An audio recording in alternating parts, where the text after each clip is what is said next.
Hello, ladies and gentlemen, and everything in between. Welcome back to GEEXX Reads. Um, my voice is a little raspy today. Wife and I had the COVID booster shots over the weekend, and we have a strong reaction to it. We both get sick as hell. So if my voice is raspy and it feels like it is, that is why. I was sick as hell for a couple days. Well, sick as hell for one day. I'm still recovering a bit. My throat is raspy. Anywho, today I want to talk about The Grace of Kings by Ken Liu, an image of which you will see here. We just finished this for a book club. I still have a bookmark in here. Although our final discussion isn't for 2 days, I'm kind of jumping the gun a little bit. But we only had a couple chapters left. So, the premise of the book. The archipelago nation of Dara was divided up into 7 kingdoms until they were, after years of warfare, united by someone who declared himself emperor. What followed was somewhat peace until the emperor got, tempted by his own wealth and power and became kind of a dick. So the story basically centers around 2 people in the final years of the emperor's reign, the emperor's life. Kunigaro, who is a bandit who is more concerned with being well liked than doing anything important, until he falls in love with a woman who inspires him to be a better person. When he finally turns around and tries to do something with his life and wants to help people, wants to be a better person. Mata Zindu is a 7.5-foot tall, giant of a man, descendant of great generals, one of the few surviving members of the royal family of his line, that hid from the emperor, who wants to reclaim his family's glory. These 2 meet, become friends, and get caught up in a rebellion against the empire. And I really liked these characters. I mean, there's more to the story than that. There's conflicts. One of the things that I initially liked was when Mata and Kuni become friends. Mata's been raised by his uncle his whole life to be an instrument of revenge, to regain his family's glory and honor. That's been his sole purpose for which he was raised. And when Kuni treats him as a friend and welcomes into his home and with his wife and children, he gets a taste of something more. That there might be more to his life than just vengeance and honor. And I really liked that. And there's just too few moments of that in the book, in my opinion.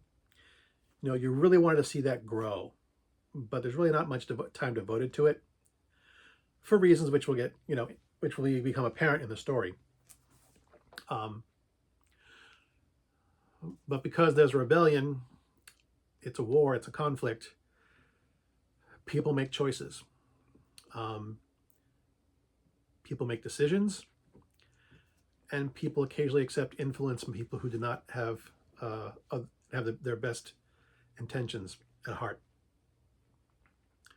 So yeah, the story does kind of go in directions I didn't anticipate, which can be good, and it's well written, don't get me wrong.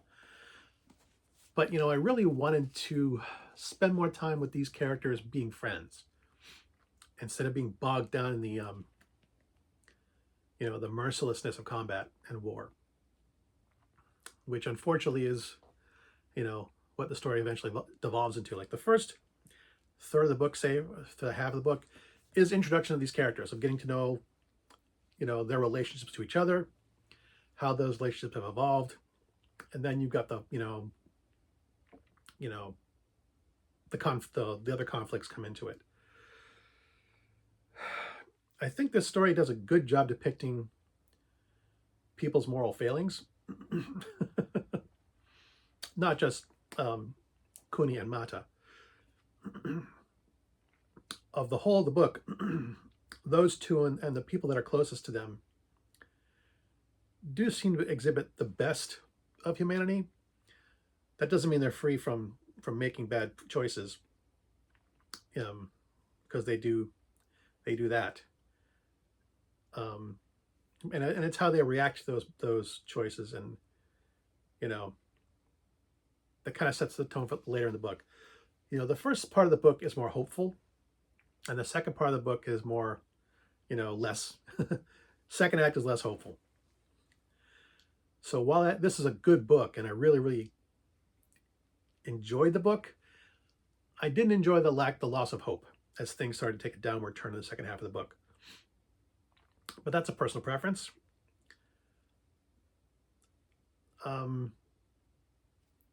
Mild spoiler about this.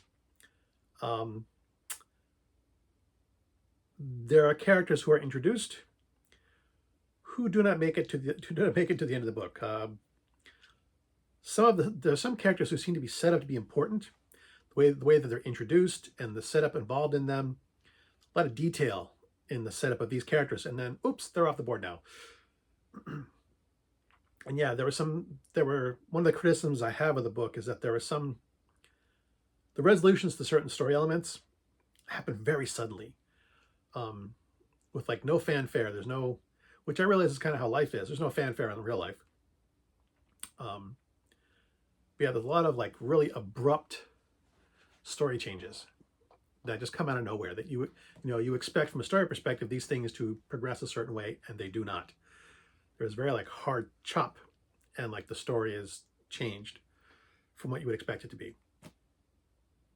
So that's the only real criticism of the writing I have, is that there's some definite hard chop moments that felt kind of jarring. There are things that I did not like about the story, but they're more like not the fault of the writing, more of disappointments how the story resolved itself. I wanted things to.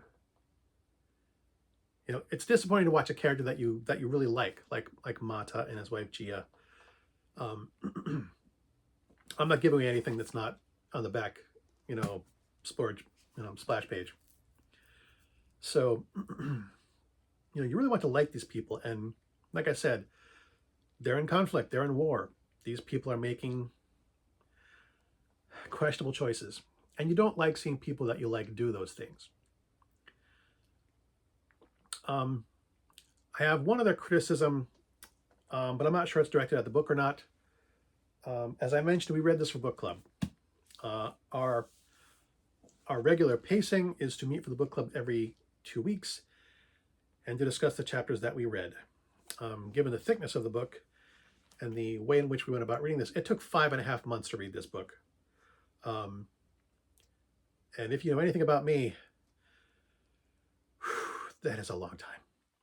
I mean, I took a book with me on a weekend trip to my sister's house in the lake. I took one book. I can see it right from where I'm sitting. C.J. Cherry's Pretender. I read it in a day. It was half this thickness, but I read it in a day. Taking 5 months to read a book, even a book this thick, for me it was difficult to get, to read my four chapters and then wait a couple weeks to read the next 4 was just very jarring for me. So I think it had a very strong impact on how I felt about the book. I think if I'd been able to really delve into it, and because there were times I found it hard to put the book down, because of book club, because of the way in which we read these books. I kind of have to restrain myself because I'll lose my place, given that there's 2 weeks between our book club sessions. If I go ahead and then try and 2 weeks later come back and discuss what we've just read, it's like, okay, what I don't want to spoil it for people who haven't read ahead, because I've had this problem in the past where I don't know where I am. I don't know where the other people are. It's harder for me to get myself back in the book after 2 weeks. And it was hard to get myself back in the book after these tiny little chunks of what is my normal reading schedule. I've read 5 books between the start and finish this book, and that's been going slow. I would usually read more than that, but I've had to, take breaks. So that's I'm criticizing the book club as well. I told the our queen of the geeks that who does the book club with me. We got to do something. We can't do this anymore. I can't take 5 months to read a book. This is killing me. We got to speed up our schedule somehow. But I did like the book. I do have the second book. I'm not going to read that during book club. I'm going to take that as it is. Um, but because I did have such a hard time with it, it's going to be rough going for me to get into it. I'll have to read something else in between to kind of cleanse the palate, as it were. So it's definitely a good book. I would definitely recommend reading it. If for nothing else, it is a different style of storytelling than we expect from more Tolkien-esque books. You know, the stuff that we expect. You know, the Tolkien, the C.S. Lewis.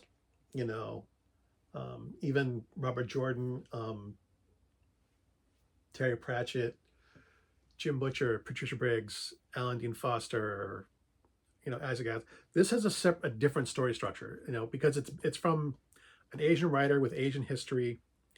It's more Asian styled in its mythology and its storytelling. So for people like me who have been immersed in more European and that area and Mediterranean styles of storytelling, this is a good change. It's a good it's a good break from the normal stuff. It still fits a certain narrative, but it has a different flow than what I'm used to. So it's good to read just for that, I think. Definitely would recommend. But it's hard for me to, you know, like I said, because I read it in such small chunks over such a long period of time. It's you know, it's hard for me to give what I feel is an honest review of it beyond what I've already said. Anywho, I'd have to give it like a B plus or maybe an A minus from my, if I had to give it a grade. It's hovering in there, you know, depends on how I feel about it in a given moment. No higher than an A minus, but no lower than a B plus. So, as always, thanks for watching. As always, this is crap. And until next time, good hunting.